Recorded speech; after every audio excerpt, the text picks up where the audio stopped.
Greetings and salutations. What a morning. What a morning I've had. What a morning I have had. First, haircut. Huh? Haircut. Oh, yeah. Secondly, I managed to get a coffee out. Thirdly, I managed to go to the garage where you take your life in your hands and arrange my car service. Boy, oh boy, they're scary. The garage is scary, I'll be honest. I tell you how much it cost. Cash only. No credit card. You think I'm kidding? I don't know where they're from, but I think I'd end up in the inspection pit if I wasn't really careful. Anyway, there we are. That's who we are. Anyway, I hope you're well. I'm Russ Kane. This is The Daily Show, which, of course, is exclusive to Men's Radio Station. Got a special guest today. Speaking of special, I'm not even going to do the gag. Ladies and gentlemen, forget New York, forget New Orleans, forget everywhere apart from New Malden. That was an unfair segue. A special guest, and then the different sense of the word, here's someone special. Don't think I like that. No, I left out the word needs. Because I've grown up. You didn't need to. You see, you got that thing with that tone of voice where you didn't need to. I know, it's absolutely bloody out. It's outrageous, isn't it? Yeah, Longy, I'm a little bit, and let's just say good morning to oh, look, Paul Rose, looking good. Well, I'm still alive. It's a bloody miracle. Thanks, Paul. Yeah. This is your pal. Robert Van Buren. RVB. And then my lovely cousin, Francine. Hi, Franny. Then your pal, this is all your pals. What the hell's going on here? Liz Saul. We like Liz Saul. She was a marvelous co-host. Oh, yeah. Indeed. She said she would do it again marvelous. if needed. She was bloody marvelous. Considering she's a fishmonger, I don't know how the hell she did it. And Francine Hanson. Fran, please go to Specsavers, for God's sake. You're very kind, Francine. Obviously, that's me you're talking about. Fran, tell Neil he's very handsome. Because we never hear the bloody end of it. He only sulks. Robert Van Buren again. Hello, Liz. Oh, for God's sake, get a room. Now, look. Hey, I'm a little nervy. And I'll tell you why I'm a little nervy.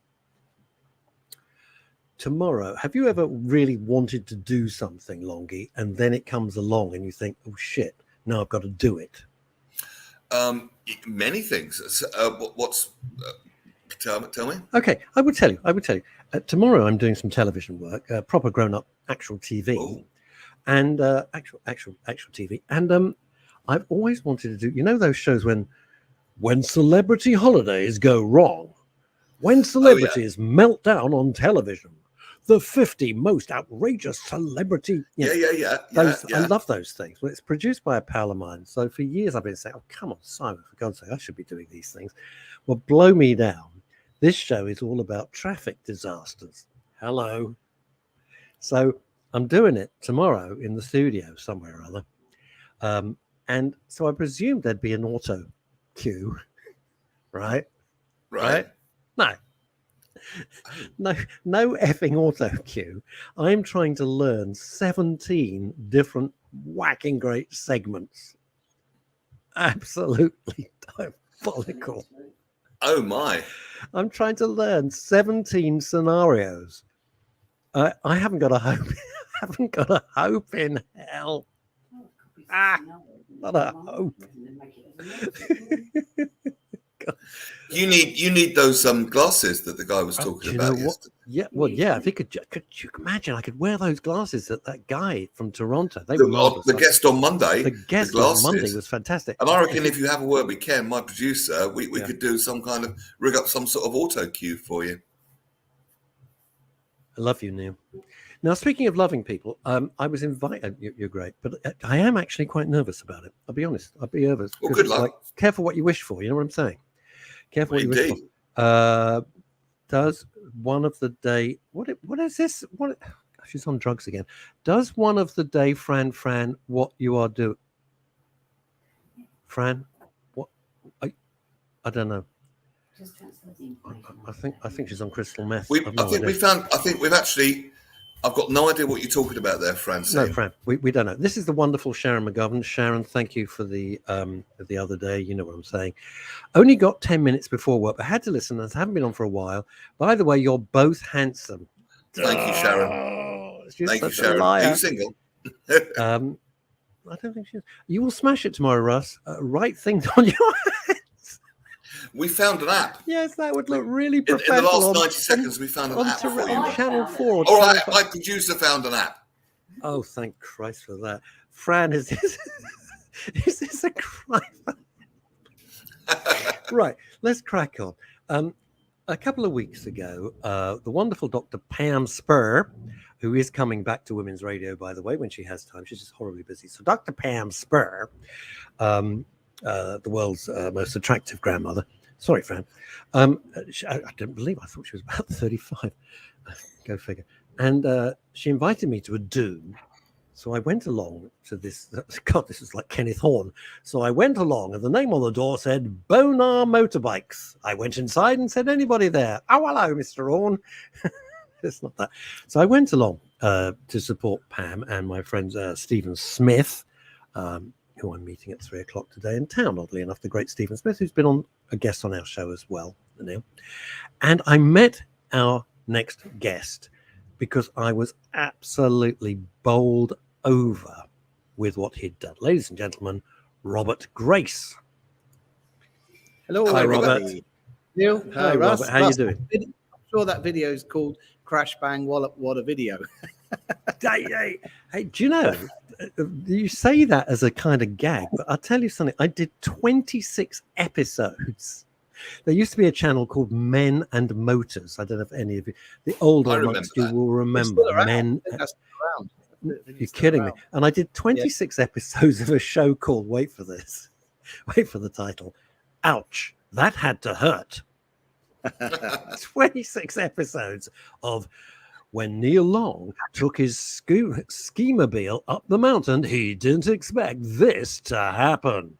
Luckily, Neil wasn't hurt. It's all of that. It's all complete This facts. time. 26 episodes. It was great fun. Great fun. Anyway, Robert, welcome to the show. And tell us a bit about yourself and what you have created, because it's just fabulous. Thank you, guys. And it's a pleasure to meet you and a pleasure to be here. Basically, this business, the Sterling Eco as a company, happened upon me, really, rather than me setting up and starting this business. I'm a craftsman by trade, and I've been fortunate that I've worked for pretty much every royal family in the world in a 30-year career. And I was asked to decorate an electric motorbike about 4 years ago by a German company. And they sent this bike over, which was like a step-through moped, not a pretty thing, but when I got on it and tried it, the technology was unbelievable. And there was nothing like it in the UK. So I've been fortunate that I've worked with some of the finest architects and designers in the world. And I know that the holy grail for any design is to retain something of the old and make it look new. So I kind of set about designing an electric bike, which looked like an electric chopper, an old-fashioned chopper bike, but was electric. So they look like low riders, and they've just got a great big hole where the motor should be. The technology has been amazing. I'm fortunate that we've won an international design award for that. And we manufacture and sell these motorbikes. But because as Russ, you know, you visited the showroom here, we're built in and around an art gallery, because that's what we do, art and innovation. So we work from the outside in. We're unorthodox in our approach to selling motorbikes, because none of us come from that industry. And I think the world is changing in that respect. I think the whole car industry is changing. And because of people under so much pressure to come off of the roads in bigger cars, the government's narrative is to push people onto public transport or onto different alternative modes of transport. We've kind of created something here that is really, firstly, affordable. They're super functional and reliable, and why not make it look stylish as well? The team that I have here are all a group of highly motivated creatives, which forms a really beautiful place to work. We're full of creativity, enthusiasm, and the business is thriving. I think we hit the market at the right time. And we're now opening a showroom with a company called Electric Life in Birmingham. We've just signed a franchise deal for the whole of Scotland. We're opening a showroom. Aye. Yeah, Aye. I'm not great, but no bad. The problem with the Birmingham thing is she wants an electric scooter. It'll be We next have the whole discussed time. that. We want a Yes. boy. We want a bike. Do you have a bike? There's no motor in this, Robert. Yeah. Do I How have does to it go? plug it? Do I need a very, very long electric lead because I can only ride it about 200 meters up the road? It'll be all right. Clearly, you're from Dudley. Yes, I'm from Dudley. Yeah, so the Birmingham From Dudley. And again, Scotland. We're opening a showroom in the Hamptons in New York as well in the spring, and we're working towards that.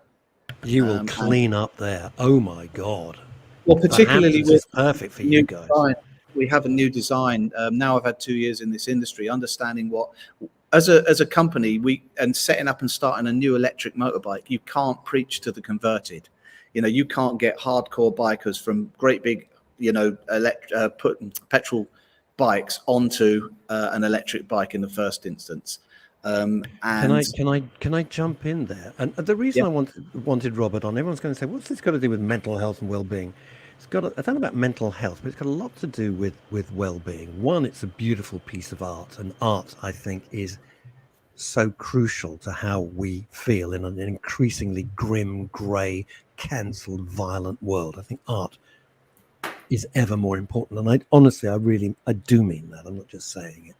And secondly, it's great to give any help that one can to a startup like this. We had those amazing glasses that Neil was talking about on Monday. Here's Robert on Wednesday. And why not? Because, the mainstream just glosses over these things, or they get onto it about 2 years late. And we need these innovations right Yes, now. we do. I'm glad you're doing well in the market. And when you said that, I thought, the timing was just immaculate, Robert. It is. There's loads of questions coming in. First one, and then I just want to get back to what Robert's doing. He's being slightly modest. So I walk around this kind of showroom art installation thinking, I can't work this out. Is this a showroom? Is it an art gallery? It's both. And that's really a fantastic thing. They blend beautifully. I know it sounds odd, but trust me, it really, really works. And the best thing is it's around the corner to where I live. Handy. That's my main motivation with everything in life. Can I get there? And Robert, you were just saying that you will not convert, I'm going to use the word, people who love great big motorbikes like one of the twins does, to an electric bike. So Harley Davidson, which every middle-aged idiot like me says, I'd like a Harley. And then we sit on it and we realize we look completely stupid. They brought out the electric bike. But of course, bikers say, well, no, the joy of a motorbike is that you can travel. I'm thinking about America, I'm not thinking about England, which is hopeless, across, and you just got your rucksack on your back and you don't need to be plugging it in. It goes against it. But what Robert has done, and forgive me for just saying this on your behalf, but I'm a real apostle of what you've done, is saying, no, we're not talking about that. We're talking about people who just want to get around a city or a small area and do it well. That's absolutely, but you have to start where the population is. And for a new business, we had to start. We cannot preach to the converted, because hardcore bikers are a movable object traveling at this direction, but they're headed for a precipice because the government will ensure that they become like a dodo. They will become extinct because the government's narrative will make them extinct. With taking petrol vehicles off the road, and also noise pollution, which is another angle that they're coming at. But and then, of course, Robert, what they'll do is they'll get everybody into electric nonsenses like cars. I'm not talking about what you do, right? And then all the foreign companies that own the electric companies will switch off the power, and then you're screwed. Well, the distance things. Well, first of all, when we met at the NEC show, there were 100,000 bikers at the Motorcycle Live last December, and all my staff were tasked with ask the top 3 things which these bikers would need for us to be able to create a product which would make them sit up and listen, really, first and foremost. And we think with the new design that which is being launched this year. We've done that because we were saying that bikers are this, but technology is doing this, and paths will cross at some point. And one of the big points was affordability. Russ, you mentioned about transferring from petrol to electric. Yes, most people can't afford to do that. Electric cars are so expensive. So what we've done with this product is give people a really affordable alternative for dipping their toe in the water in the electric market without breaking the bank. The prices start at £2,850, and that's less than an annual Oyster card, for instance, on the tube. And today it seems like a no-brainer, doesn't it? What's I've got a couple of questions from my producer who was actually interested in getting one because he's been talking about getting a bike for a while. What driving license is required to ride one of these bikes? You can ride these again. We didn't want there to be any barriers when we set this up, and we have to look at the huge pool of new riders or people that are looking to transfer. So these bikes you can ride on a learner's license with a CBT. So what's the range? 3 ranges: a 30-mile range, 39 miles, and 78-mile range. So those are the three ranges that we have. And before people go, oh, that's no good. If you're just riding around a city, trust me, that's fine. You're not going to do more than that. And the beauty about what I really loved is you just take the battery instead of thinking, oh, I haven't got a charger. Christ, what am I going to do? Take the battery out. Put it up into your flat or your house, plug it in like you'd plug in a toaster. Absolutely, yeah. So we've stuck with a normal domestic charging on these because even in the last 3 months, Type 2 charging, which is the charging that you get in garages, has gone up 28% in price. So you can imagine that once the what network, a surprise! It's once such a con. Controls, all of those, once that's controlled, and the petrol cars are off the road, they'll be able to charge what they like for it. And although energy prices are going up through the roof disgustingly, and what we announced today is that we're actually dropping our prices by the rate of inflation as of today, from 12 o'clock today. Wow. So we're going to follow the rate of inflation, and as it goes up, we're dropping our prices by the rate of inflation because we're not a corporate. And we do make a good profit here because we're working hard 24/7 to do what we do.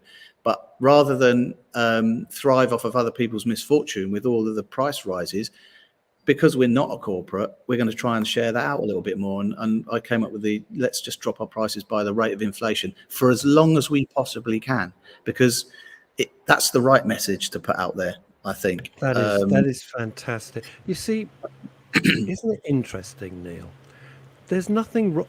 Capitalism, if it's done correctly, is okay. When it's blatant greed and daylight robbery like the power companies, it's disgusting. And here's Robert saying, no, let's give something back. You immediately feel warmth towards the people behind and the product, and you immediately build a brand loyalty. I mean, who has any brand loyalty to Thames Water or Fred Smith Electric? Of course you don't. You couldn't give a monkey's about it. It's just stuff, right? And that's where they've completely fallen down because they don't care. This is from Paul Rose. Would you like to read this out, Neil? I find scooter riding so therapeutic. I actually used to ride an electric scooter to work in the year 2000, way before they became a thing. And here's another question from Paul. Is Robert working with the government to push the legislation of smaller scooters? I don't know what. Okay, there's a couple of points here. First of all, we as a company have had no help from the government whatsoever. And we've tried. I've had a bun fight with the mayor's office about allowing our vehicles through low traffic neighborhoods because they're more qualified to do so than bicycles, because you have to have a CBT, you have to have insurance, they're road legal, so they're registered. They're zero emissions and zero noise, so they're more qualified than bicycles to go through these low traffic neighborhoods. I'm having a bun fight with them at the moment, but we've had no help whatsoever from the government. The grant when I started this company 2 years ago was £1,250. I made 4 applications for that. It was rejected every time, and now it's £150. So it's not worth the admin fee. It's not worth the administration now. And the government, unless it's got corporate typed all over it, they're just not interested. And we know that. No, Robert. may I suggest you say that it's a diversity thing? It's part of diversity training, and boy, they'll be all over you like a rash. Any bullshit I that you know, can, but you know, that it's anything that's really good, like what you're trying to do and to help. No, any old bullshit that's completely useless apart from 5 people. Oh, they can just throw money at it. I mean, what a world! What a world! we live in. Russ, you know, we've found that everything, unless it's corporate, I mean, it's a double-edged sword. We don't get political in here. I tell everybody when we sit down, we're very stoic in our philosophy, and I insist on everybody from our technicians and our sales staff, everybody sits around the table at lunchtime and we order food and we eat together. And we eat and we laugh, and that's a highlight of our day, because that's how I like this business to run. And with the on the government side of things, or with the help of everything, it's not happening. And we're a non-political organisation here. Our message, Russ, is you've been here. Art is the only document that we have to prove our past, and less pollution has to be the future. And so that's what our mantra is: art and less pollution. Everybody wants to see less pollution, but we can't get embroiled in the climate change narrative because it's too political. They've politicized it.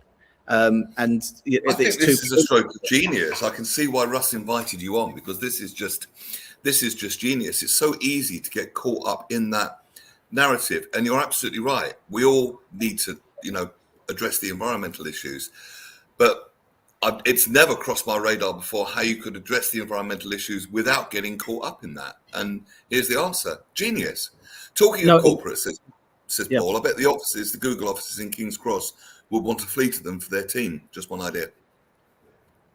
Again, we're now in a position where we're actually looking at more corporate contracts.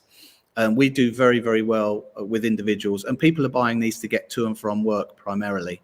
And the very first bike we sold to a binman, basically, from Westminster. He drove into the showroom here when we first opened in a lorry, a bin lorry, and we thought he was here to empty the bins. He came running in and said, I want one of these. I'm going to get paid at the end of the month. And he came back and bought one. Adrian, he's still a dear friend of ours. So we sell this bike across every demographic, and we've had a lawyer who's customized his own bike. Marco, that came in and bought a bike, he's a chef. He now works for us full time as a technician. We've trained him, and he's never done any artwork before in his life. But I showed him how to gild and and he's got a beautiful bike now. And his father in Italy actually renovates old Vespas, so he was so proud. I like the art. I like Pop the quiz for creativity, Neil I like Long. the We go inclusivity. straight for Neil Long. Neil Long, why is it called a Vespa? No conferring. Why is it called a Vespa? It's going to be an acronym for something, I must isn't take it? your It's gonna first be- answer. I don't know, but it's going to be some acronym. I'm so sorry. Oh, Neil, you will say it's been lovely to have you. I'm so sorry. But you do go away with the men's radio checkbook and pen. Thank you. Vespa It's been is lovely. lovely. Thanks. It's been lovely to meet you, Des. The Vespa is the Italian for wasp. And the shape of the original Vespas, the Lambrettas as it was, in the 40s and early 50s, looked like a wasp. So it was, and the noise that it made, so they called it I a was just about to say that. That's incredible. What's the top speed, Robert? I'm being asked by my producer. 45 miles an hour. That's So not bad. I've got one behind me, Neil. Yes. Can we have a butcher's? This is our black label, one of the black label collection. So This is my one, everybody. This is my one. So this bike here, this is going out to the Middle East. It's 24 karat gold and jet Swarovski crystal. So this is the great thing about what we do here is, as art's injected, isn't it? So you can buy the bike for 2,850, but you can have anything. This one is going out to the Qatar World Cup. So this is 22 karat champagne gold and Swarovski crystal. So, and this is over £20,000. This is £20,000, this bike, because it's the artwork that's on it, not the actual bike itself. So anybody from any class can buy the bike. It's just you can just decorate it how you want. I like it. I like it because generally with new innovative things, part of that makes it very expensive, but you've made it incredibly inclusive as well, and you're helping the environment, and you're blending art into it, and it sounds like you've got a really good culture going there. I mean, it's just exactly the kind of thing the world needs right now. Robert, when you're doing mine, can I have a beautiful mural of Neil? I want Neil on the front mudguard, We can and put him his on the back producer mudguard. Ken. I want Ken on the rear bit. I'm sorry, mate. Someone else has got exclusivity rights for me. You can't Oh. pimp me out that easily. It's really, And we could just that's- look at a nice I was having pair a of nice day up to this point. You've shattered my dreams, Neil. Sorry, bud. Yeah, I feel so. What I've I got one can't- here. This would suit you, Russ. This one I've decorated, my work in progress. So I've airbrushed this like leather with 24 Oh, karat. hello. And this one with this seat that we've just Yeah. made. Yeah. This bike is going to be called Centurion. I wanted it to look like a Roman gladiator. Gladiators ready, plugged in, ready. Yeah. So yeah, that's a beautiful thing about what we do. And when as artists, if you do something and because it's cosmetic art, you can transform something very, very quickly from bland into very, very beautiful. And that's a beautiful thing. One of the bikes I was working on this morning is the album cover of a Gary Newman album, because the client wanted it's too simple red stripes. I think it's Technic or something with the album cover. So we're just doing something simple like that on his bike. I know someone that would like that. What's the most pop? Do you have a popular design which people ask for more than anything else? No, On the artist side of things. No, not really, because everything's bespoke and sophisticated are the two most overused words in the English language. Because I one, knew you were going to say No. The most overused word is celebrity. yeah, that's true. Yeah, Which is the most meaningless word in the English language. Celebrity. absolutely. Okay, so talking about celebrities, this is a Yeah. celebrity. We had Lee Majors in here this week. No he is way. He is now the ambassador for us in America, the Bionic Man. So That's fantastic. Did you get more from reference? bionic to electric in a generation. That's our tag with him. He's a gentleman, and he's helping us roll out as the face of Sterling Eco in New York in the spring. So And if there's an accident, God forbid, we can rebuild it. See what I did there? yeah, we can rebuild him as electric. And There's electric. yeah, No, it's brilliant. Neil. Rebuild the world's So first. we got some reels on our TikTok. Yeah, isn't that fascinating? Because you say Yeah, $6 million electric man, you motorbike. think that doesn't sound that expensive these days, does it? I mean, they've completely. Isn't it interesting how things have moved Yeah, whenever that was I've on? got this crazy picture in my mind of the Bionic Man having to recharge and sort of standing in a port recharging, It'd be nice. sort of waiting a couple of hours till his battery. Where would the fills up. socket? Where would the socket go? Yeah, all right, easy. I'm sorry. It's the way my mind works. I do apologize, sir.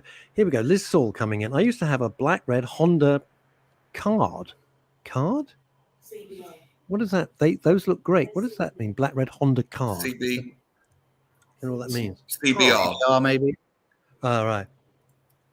Paul Rosedale, you have to make a bike that costs £6 million. Oh, CBR. Yeah, no, CBR. Absolutely.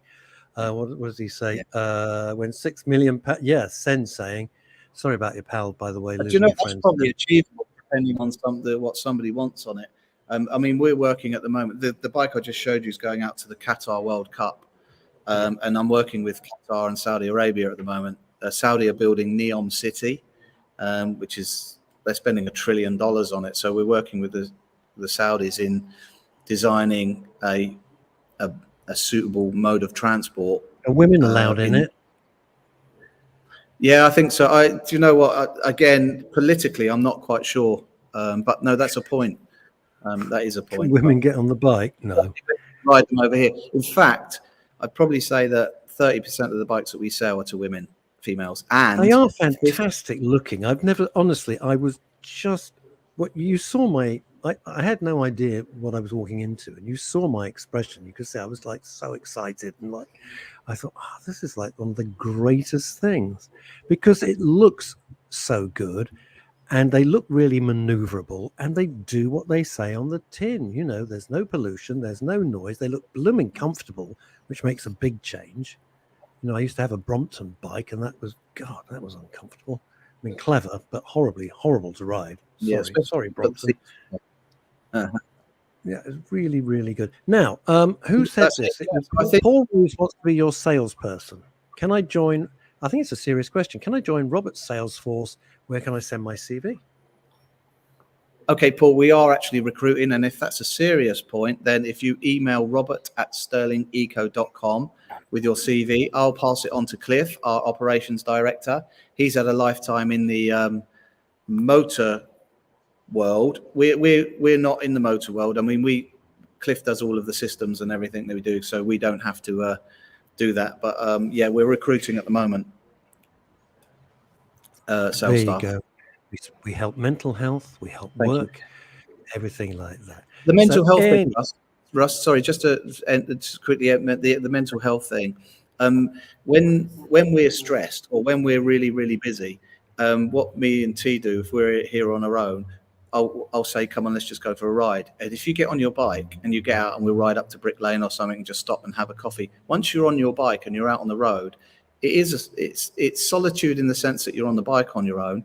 It's beautiful that you can ride side by side and talk to each other because there's no noise. It's transport. And there's a feeling that only bikers know and understand that when you're out on the road, it's a feeling of, there is a feeling of freedom, and it's non-claustrophobic, and it's a really, really nice mode of transport. And sometimes when I'll just say to T, stop what we're doing. The world stops now. Let's just go for a ride, and we'll go out for half an hour. And you come back and you think, wow, it's so from a mental health point of view, it's a really. I'm not trying to sell the bikes through for a mental health issue. No, but I agree with you. You're preaching, you're singing to the choir as it happens. I agree with you totally. Yeah, I do. And it's important. A really lovely feeling. And the other thing is, you get so much attention on these bikes. You can't stop at the lights without someone pulling up saying, "Wow, is that electric? And where'd you get them? And how much are they? And how fast?" And are you Peter Fonda? Are you Peter Fonda? Are you? Is that you? You're Peter Fonda. Easy Rider reference. Was it Peter Fonda? That area. Easy Rider. It was Peter Fonda and Dennis Hopper with Jack Nicholson. Oh, that's right. Yeah. Now, quick question for you, Robert. It's a completely selfish question. I'm so sorry, everybody. You got that area behind your showroom, which is like a sort of warehouse flat area. Yeah. You know what I'm talking about? There's an open area. If I came down, could I try I have no idea because I've got a terrible sense of balance. Not a joke. Awful. I can't change it. That'll make a hell of a TikTok reel, won't it? You are not filming that because I'm complete git when it comes to anything like that. It's mandatory. No, we're not. Cancel that idea, everybody. I'm not going down. Would that be possible? Yeah, we do all on the road. No, we do all our test rides on site anyway, Russ. So yes, please come down and see us. Oh, bless and you. Neil, as well, a warm welcome for you and your producer to come down and test ride, have a bit of lunch with us, and spend a couple of hours here. Just see what we're about. Oh, wowza! So are you up for that, Longy? I'd love it. Oh yes, and I definitely know my producer will be up for that. He's absolutely salivating here. Never hear the end of it. We might get you a hot wing challenge. No, we're not doing that either. I've seen that YouTube show. It's hilarious. It's absolutely hilarious. Anyway, listen, Robert, wish you all the very, very, very best. Thank you for coming on. Thank you for all you do. Thank you for bringing art and beauty into something which can be so mundane and so boring and unattractive, to be honest with you. It's oh, hang on. I tell you something, I know who will buy one of these, and I'm telling you now. It's my cousin Michael. So Francine says, can Michael come? Yeah, Michael can come down. Yeah, Michael come and pick me up and he can come down. He'll buy one of these. I guarantee Michael will buy one of these. Just get everybody down, we'll have some fun. It'll be hilarious. Good luck with everything, Robert. I think this is a fantastic idea. Really good luck. I've got the team over in the meeting table there. I'm sure they can all hear this as well. And we really appreciate the sentiment. It gives us a lot of inspiration. Give them a shout out. This is a radio show after all. Give them a shout out. Who's on your team? T, Alex, quickly stick your head in here. We're going to wrap this up, but I will quickly want to say, so Alex is our IT guy. He does all of our, and T is my right-hand man. He's the guy. I met him 2 days after I took this showroom. He's been here from day one. Hello. T. Oh, I met you. Greetings. I met you at the show. Yeah. Hey guys, sporting his new haircut. nice to meet you. Yeah, This Yeah, is good to meet you guys. Welcome to the show. thank you so much. And, Bless you yeah, for all you do. I think it's great. I think it's Thank you very great. much. And I have to say that, T, you were so polite to me and so friendly, and I was being a complete horse's ass, and you were really a good sport, and I appreciate it. Thank you. Thank you. It Very was well. really very kind of you. Right, guys, lots of love. We Yeah. will Good to see meet you you. soon. Take care. And by the way, I can only Thank you. apologize for my cousin Michael in advance. Oh, no, definitely. Bring him No, down. trust me, you haven't met him. I've known him since he was 15. Oh, dear God. Bye. Hilarious. Lovely guys. Lovely Now, guys. this is another point on mental health, on creativity, which we were talking about on Monday with Yes. the glasses, with the captions. It seems when you start a project, all the things you need step by step seem to come to you. You look at something from conception to creation, and there's milestones along the way where this component was needed, that came, then this, then that, then this, then that. And then before you know it, it's a fully fledged thing. I guess the only thing you have to do is get started. It's interesting you say this. I'm not telling tales out of school, but my business partner, my co-director, Howard Jameson, and I are working like maniacs behind the scenes at the moment with various plans that to grow the whole thing. Yeah. And let me explain, when I say grow, I don't mean, so we can make money. Because remember, this is a CIC, community interest company. So we've never, myself, Howard, nor Penny Horner, our other director, we've never taken a single bean, not a penny, ever, from this. Everything goes back into the business. And it's because we want to offer more. And that's not me blowing smoke out of my posterioso. We mean it. We want to be able to offer the public more. So we've got a fantastic gang here, and when I asked for volunteers, your reaction has been fabulous. Thank you. But like Robert Grace wanted to do, we at Men's Radio and Women's Radio want to offer a lot more, because the drain on the resources for mental health, put well-being to one side, but just for mental health for a second, it's at crisis point. And I'm not being over dramatic. It's absolutely at crisis point, at breaking point. And Very much so. as well, and we've talked about it, Neil. I think it's something like at least a 6-month waiting list if you have an acute Well, this was the mental thing. It disorder. used to, yeah, absolutely the point I was going to make. Or more. If you're in trouble, I mean, you got a like twitchy knee. I mean, you're in real trouble. It used to be 6 weeks. Well, that felt like 6 centuries. But now, as Neil's just said, it could be 6 months. It could be up to a year. You're not going to last. I'm sorry. There's no way. So the extra stress on you. So what Howard and I are trying to do, along with Neil and with Phil and everybody else, all the gang, is to try to move it so that we can offer more resources. But that takes a lot of time. I'm sorry to say it takes money, because it doesn't just happen.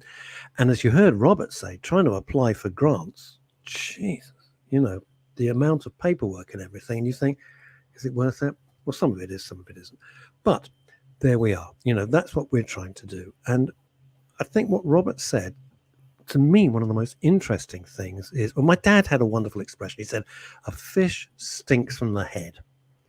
In other words, if the head of an organization or a corporation isn't up to it, isn't a good person, is an unpleasant person, that permeates right the way through.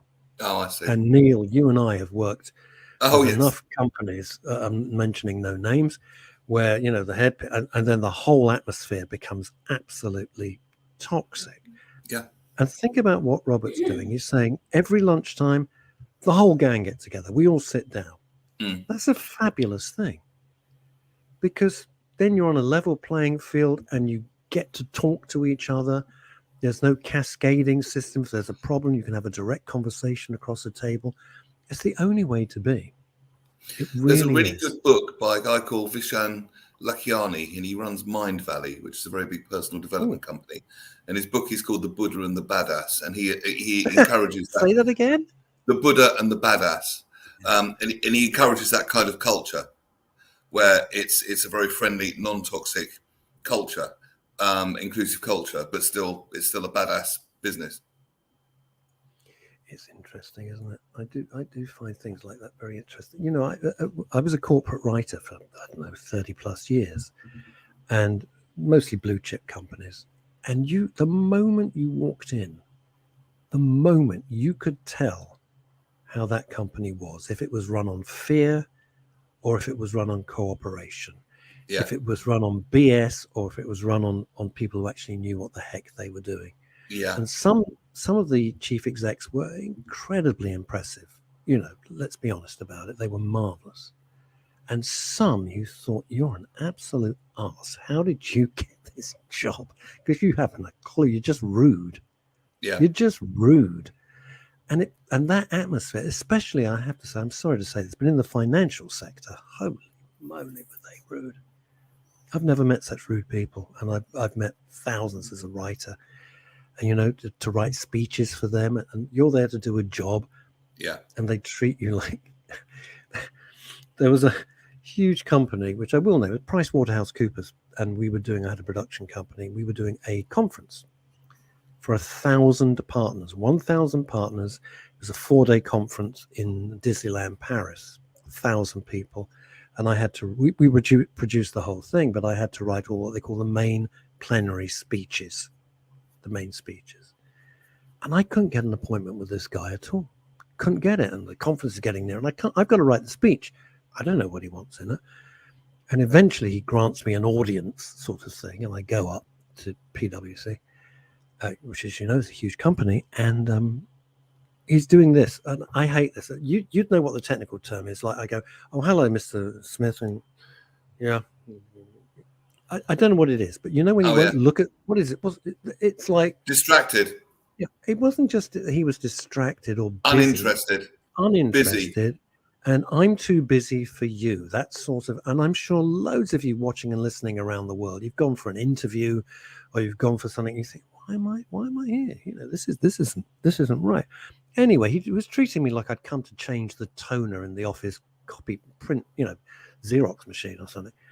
So I let this go on for a few minutes. I thought, sod this. I said, Mr. Smith, whatever his name was, I said, can I just focus you for a minute? So he looked up, because no one's obviously ever spoken to him like this before. He's a very, very big shot. I said, Mr. Smith, in 3 weeks' time, one of the two of us in this room is facing 1,000 of his fellow directors.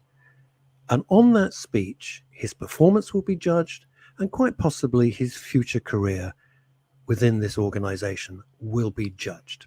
And here's a little clue for you. It's not me. And it was like... boom, I had his up. He couldn't do enough, because I don't think he'd ever been spoken. I didn't care, because it's my reputation on the line. They'd just say, well, he's a rubbish script writer. You know, he can't write a speech, but you've only got the material that you've got to work with. And he couldn't have been, after that, he was charm itself. And then I coached him, because I used to do a lot of blue chip coaching for companies like that, and which was huge fun. And his wife stood next to me. She said, I've never seen whatever his name was, Dave or something.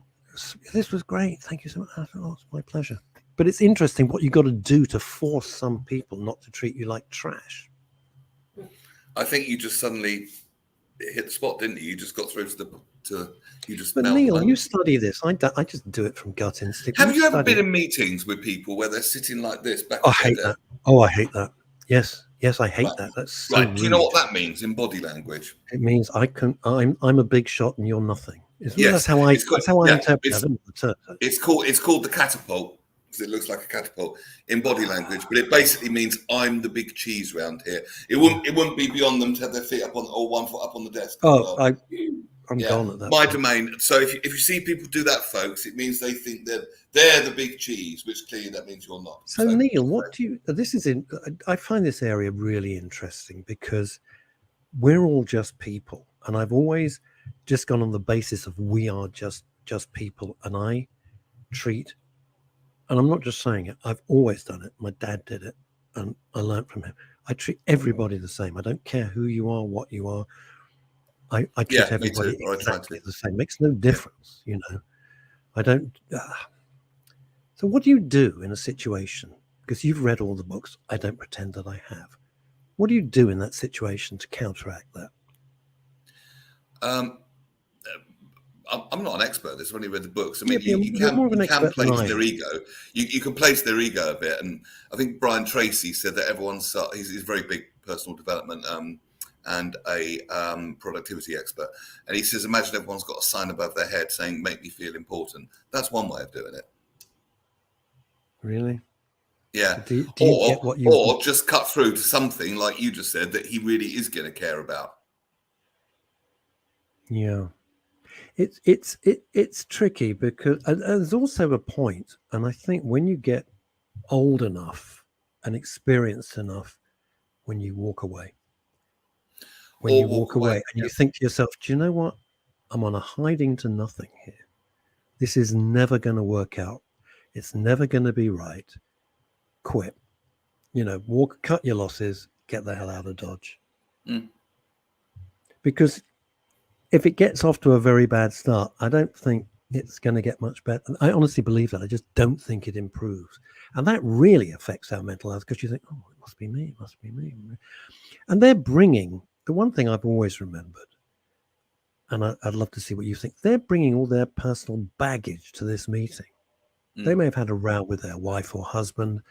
They may have had a bad commute. They may be under, who the hell knows? It's not my problem, frankly. It's their problem, to be honest. But they bring all that sometimes to a meeting. You think, this feels strangely aggressive. What's all this about? You know what I mean? Well, the trick is if you can not to take it personally, but it can be hard. I mean, realize it is their problem, not theirs, not yours. Asa Don Brown, body language, non-verbal language can have profound effect on a relationship. I've taught folks to be consciously aware of their language and to use it for effect purposes. Yeah, absolutely. People think this is rude if you're looking at your phone, and it can be, or maybe not, because a lot of people run. I run businesses and do things. Yeah. Sorry, but if I'm having lunch or dinner with you, or I'm talking to you, and you start to do that, it's sodding rude. I don't care what you're running. Don't have the meeting with me, or don't have lunch with me, if you haven't got the time. That's absolutely fine. I get that. And I tell people say, oh, come into town. Please don't think I'm being rude. I haven't got the time. I'm working like an idiot at the moment. But I'd love to see. I respect that, but I have dealt with people in the past that are so filled with their own self-importance that they would be offended, even if it was, I'm exaggerating slightly for effect, but they would be offended even if it was an emergency call. You know what I mean? There are certain times. It's an emergency if somebody's there are certain times when you have to take the call, or I could be running a business on it and that person is involved in the business that I'm running, so it benefits them, and still they're offended, if you see what I mean. So it depends on the context, in my opinion. This is nice. Do you want to read? This is from Paul. Do you want to read that? Oh, there's this belief that we can change people simply by pointing out their flaws. That's been tried over the centuries. It doesn't generally work that well. That's an arrogance on our part too. Why is our opinion more important? No, I think this comes down to boundaries. If you don't want to be there, you can put the boundary in. Now, listen, yesterday, Howard, my business partner, and I, we had a lunch. I hadn't met the fellow before Howard had. And Penny said to Howard, are you sure? Is this guy confirmed? And Howard made the phone call, and the guy had completely forgotten he was meeting us. He was in the middle of a very heavy project. He'd forgotten. And he said, I'm jumping into an Uber now. I'm so sorry. Now, there's two ways you can deal with that. One, you can say, well, sod him. Blah, blah, blah, blah. And the other is, hey, look, I screw up my diary. I'm only human. And he was honest. He didn't make any, like, I'm not well, or this, that, and the other. And he arrived. He apologized profusely. And we said, it's absolutely fine. He said, listen, I'm getting lunch. I was late. I'm so sorry. You've waited. So no harm, no foul. And then he had to take some calls. Now, they were from, as it so happened, they were from his hospital. I have no problem with that. It's a hospital call. You're having a business meeting, but the guy's calling from a hospital. You're not going to say, hey, put the phone down. It's important. So, you can. And again, it's contextual, isn't it? If you're having a meeting with me and I'm like, what? Sorry. That's rude. But if it's a genuine, excuse me, I really do need to, it's just different. We've all got busy lives. We all use this as a tool, don't we? And you can still do it and be polite. Oh, excuse me, I really must. It depends who you're dealing with. If it's a legitimate reason, that's fine. And remember, sometimes you are dealing with people with a very inflated sense of their self-importance as well. I never know how they get it. I just don't understand. Azadon Brown from Northeast USA. If we want to have an effective relationship with anyone, we must be aware of our body language. Oh, so true. And we must always remember that it is a non-verbal form of communication. Very much so. Very much. Totally. Isn't it? 5% is the written word. 30-something% is the tone of voice that you use, and the rest is body language. Yeah. Absolutely. And you can actually influence people by the posture that you adopt in front of them, because with your body language, because it is the biggest percentage of communication, you can influence outcomes and what goes on with the way, with the position of your body, with the way you, with the rapport that you do or don't create. And Would you agree with that, also, Asa Don Brown? I think that's what I'm trying to say. it's also, if you go for an interview or any situation, your body language is so important. Because if you go in and you look all, I don't mean humble, but or you look too casual, or you're just sitting back like you think, well, I'm not gonna get involved with this person. They're just, You want a kind of relaxed alertness, so you're not groveling, you're not crawling, you're not a little scumbag on the scraping off the barrel of something who's just looking for looking for the scraps in life. No, you want to hold your worth and hold your own wealth. Confidence. You want to project confidence, not arrogance. You don't want to be sort of hangdog and I'm not worth anything, but you don't want to be too arrogant either. It's that middle ground, isn't it? But it is true to be confident, because if someone wants to do business with you or get involved with you on any level, if they're not confident, why are you going to trust them with? Because I think confidence comes alongside, it should do, not always, with competence. You don't want to get involved with someone who is not a competent person. No, because you're entrusting a section of your life to somebody else. Yes. And if they just exude incompetence, you're going to think, well, I must be mad. Yeah, of course. And this is interesting that Paul's saying. It's why sarcasm, I'm the worst. Anyone who knows me, I'm the bloody worst. It's why sarcasm rarely works on a text message. If it's someone you know, it's your pal, and you're mucking about, it's great. But geez, gang, don't do it with someone you don't know. Yeah. It can go horribly wrong. And Fran is saying, and she's absolutely right, eye contact is the best way. You know, if somebody won't look at you, either they're shifty or they got something to hide, or like, ooh, what's all this about then? I agree with you. We had another meeting. We could do some bits on the show. You say you want to offer more, we can do that, because there's loads in the NLP field about influence and how you can influence things and people in a positive way, in a mutually beneficial way, shall we say? But not scam. I mean, literally just by using body language. But not scamming them. What I mean by that is not faking it out, but just help. This is a really interesting thing. During COVID, Zoom calls have made eye contact much harder for many people. Isn't that true? You see, you and I take it for granted because that's our job. You know, you've been a presenter. I'm a presenter. We present all the time. We do stuff. So it's a kind of second nature. I don't mean we've got a skill at it. It's just a second nature. It's like someone can juggle. They can juggle. You know, it's what we can do. But people who are not used to that, and it has never occurred to me until Paul just put that up, that Zoom calls for some people must be very difficult.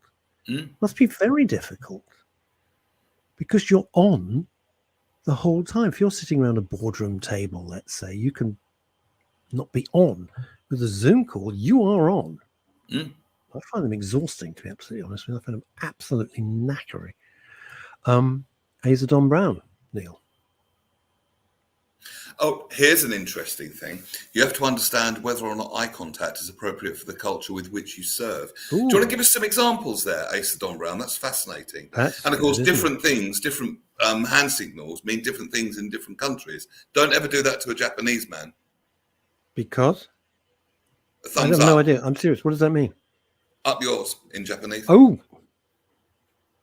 Yeah. No wonder I got. But I mean, in English culture, it's thank you very much. You know, thumbs up, all good. Hey, thumbs up. Yes, that's really interesting. What is young Ken saying? Young Ken, your producer. I love the way you build up the whole part here. My producer, Ebony the Mini Schnauzer, isn't even here. She's having a play date and showing me up, to be honest with you.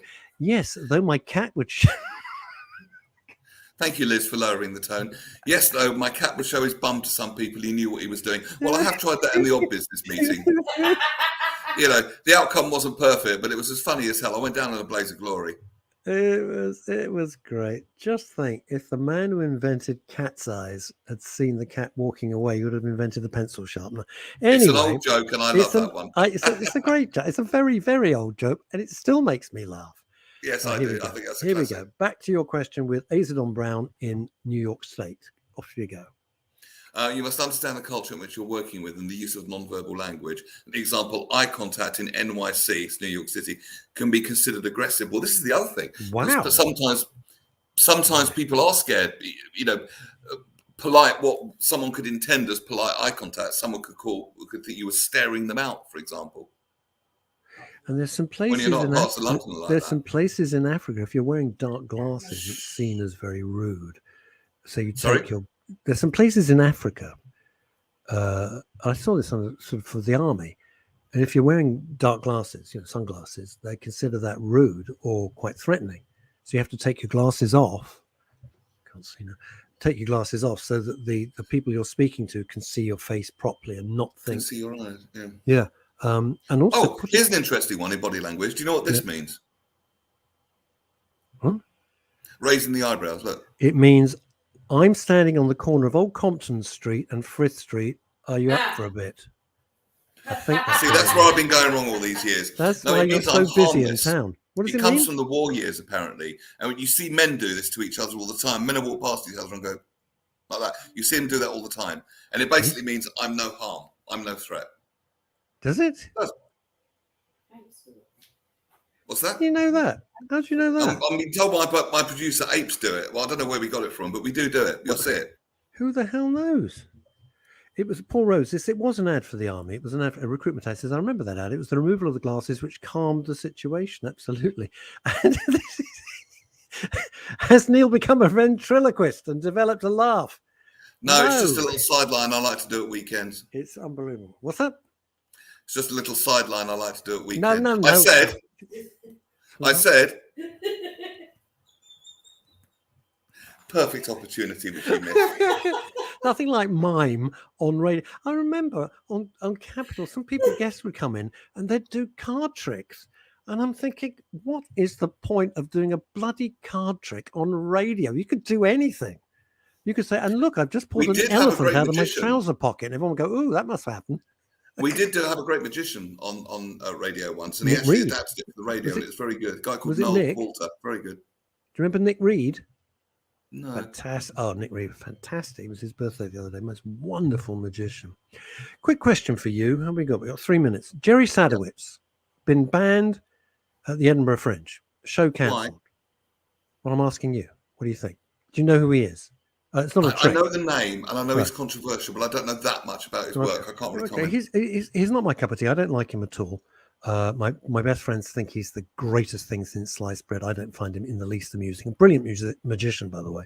Very, very, very aggressive. Very aggressive. I mean, like ultra aggressive. And he's been banned from the Edinburgh Fringe from his shows as being too, whatever it is.